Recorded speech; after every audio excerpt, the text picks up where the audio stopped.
আপনারা যেটা ভয় পাচ্ছেন আরো আরো ডিপার্টমেন্ট আছে দেশের জড়িত আপনারা যে অর্ডার করছেন ঠিক বলেছেন। আমি ডায়াবেটিক আছে কিন্তু আমার মনে হলো না আমার তো হাঁটাটা কি হবে যে এখান থেকে আমার কথা বলবো তারপরে কালকে ফাহিম ভাই আপনি দায়িত্ব নিয়ে ওনাদের যে বিষয়টা না না ঠিক আছে ওটা আমি করবো হ্যাঁ সেটা তো পারবে না ওটা কালকের মধ্যে দিয়ে জি জি ইনশাআল্লাহ কালকে দুটোটায় যে লেখাটা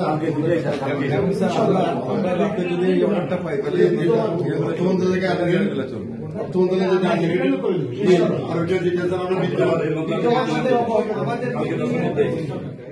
বিদ্যমান যেটা ওই